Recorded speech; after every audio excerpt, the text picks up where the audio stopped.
Hello, हा आपला आहे फर्स्ट मिनी ब्लॉग. तर मी आणि माझी टीम जांभूळकर गार्डन वानवडी येथे ऑर्डरसाठी गेलतो. ब्राईडला यायला खूप लेट झालं. त्या पिरियडमध्ये पाऊस पण आला, आम्ही पावसात पण भिजलो. नंतर ब्राईड आली, स्किन प्रिपेअर करून घेतली, थोडेसे बिफोर आफ्टर घेतले आणि नंतर मेकअप करायला सुरुवात केली. ब्राईडला कन्सिलर लावून घेतलं, फाउंडेशन ॲप्लिकेशन केलं, त्याचं ब्लेंडिंग केलं, प्लस चालू हेअर पण चालू झाले. मध्ये मध्ये सारखी लाईट जात होती.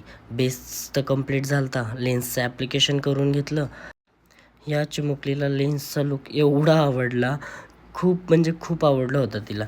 त्याच्यानंतर मेकअप फिक्सर मारून घेतला मी आणि थोडीशी हवा मारली. जसं की मी प्रत्येक मेकअपमध्ये सांगतो आहे, आम्ही खुश करण्यासाठी थोडी हवा मारतो.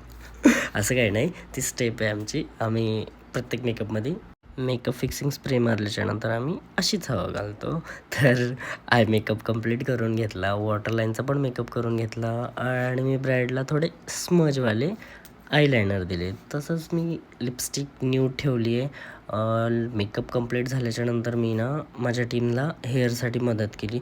तसंच ब्राईडने अचानक सांगितलं होतं, दादा तुम्हाला ग्रूमचा पण मेकअप करायचा आहे. मग आम्ही ग्रूमचा पण मेकअप करायला घेतला.